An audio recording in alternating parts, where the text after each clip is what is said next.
Good Sunday morning, Northeast Ohio, and all I can say is wow. This is the scene yesterday outside of the Cuyahoga County Board of Elections. One of the longest lines that we have seen for in-person early voting since early voting came to the state back in 2006. People were literally lined up around the block and at one point down the exit ramp off of I-90. This was the first day of weekend voting, which continues this afternoon as well at your local Board of Elections. The doors will be open from 1 p.m. to 5 p.m.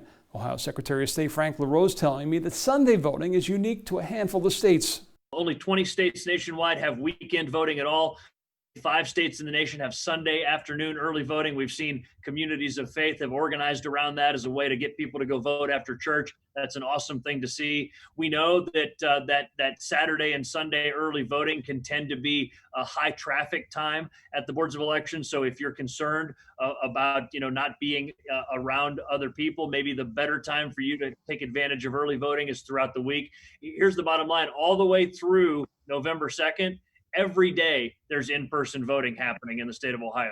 And remember, starting tomorrow, the BOEs will stay open an extra hour so you can vote early in person from 8 a.m. until 7 p.m. Well, President Donald Trump made a return visit to the Buckeye State last night with a rally outside of Columbus. This was his first stop in Ohio since the Cleveland debate, and it followed Friday's visit outside of Toledo by Vice President Mike Pence. Friday was Pence's third Ohio visit in the past 2 weeks, with previous stops in Columbus, Cincinnati, now Swanton. If you throw in a fourth event Thursday in Fort Wayne, Indiana, a television market that reaches into Ohio, you start to see what the Trump campaign is thinking. The highlighted counties here are all ones that President Trump carried with at least 70% of the vote in 2016, including Mercer County, where he got 80%. And yes, while these may all be small counties population-wise, combined they gave Donald Trump 260,000 more votes than Hillary Clinton, which offset the 214,000 vote edge she had coming out of Cuyahoga County. Now, on the flip side, the Biden-Harris ticket know they have to come out of Cuyahoga County with a lot more than a 214,000 vote edge. That's why Vice Presidential candidate Kamala Harris was in Cleveland on Saturday, stopping by the BOE and hosting an event at Tri-C. It's Kamala, and I came to Cleveland to say thank you. Thank you for standing in this line. Thank you for voting and voting early.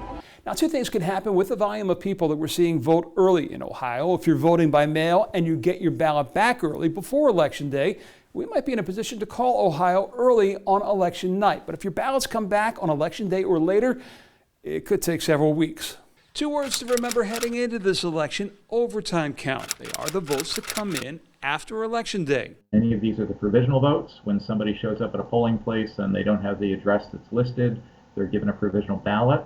This can also happen with people who claim that they did not send in an early ballot, but it's showing that they did. But the biggest group will be the record number of absentee voters, because in Ohio, the ballots can continue to arrive at boards of elections up to 10 days later, as long as they were postmarked by Monday, November 2nd. So in a quick survey of where the count stood, say, the morning after the past 4 presidential elections in Ohio, and what the final count ended up being weeks later, we saw the addition of anywhere from 145,000 votes to more than 400,000 additional votes. Often we don't see those because their results don't make a difference in the final tally, but if we have a close race, those results will make a difference. And here's something else political scholars have noticed: those overtime votes benefit Democrats more than Republicans. So again, looking at the last 4 presidential elections, that overtime vote showed the Democrats all gaining on their election night leads or closing their election night gaps. If we are looking at a close race, then those will need to be counted and included in the total to see what the outcome is for Ohio.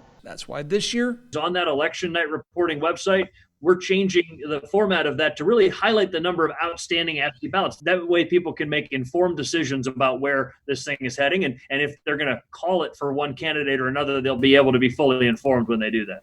keeping you fully informed is the state's goal, but it's our goal as well. That's why we want you to know in advance. If this race is close, there will be legal challenges. There are so many uncertainties about the 2020 presidential election, but there is one widely accepted certainty. Whatever side is down is going to try everything they possibly can, which would certainly include court action. Ben Ginsberg is an election law expert with Cleveland-based Jones Day, who played a central role in the 2000 Florida recount. He said while claims of fraud and voter suppression have become part of the get-out-the-vote mechanism of both parties, 2020 is different. The country is more polarized than it's ever been. And for the first time, we have a president of the United States who is saying, without sufficient evidence, that the elections are fraudulent and rigged, and the only way that he can lose is if they cheat. Legal challenges could take place at many levels, with poll watchers on election day at the voting location to when absentee ballots should and shouldn't be counted, all the way through the far-fetched but still possible scenario of a state legislature in a disagreement over an outcome in their state looking to send a different slate of electors to Congress. The cross-partisan National Task Force on Election Crises wants voters to understand there will be court challenges, but that's not an attack on the electoral process, but rather part of it. That is the only reason that foreign actors interfere in foreign elections. It is because they want the citizenry to doubt the legitimacy of their vote and of the political establishment.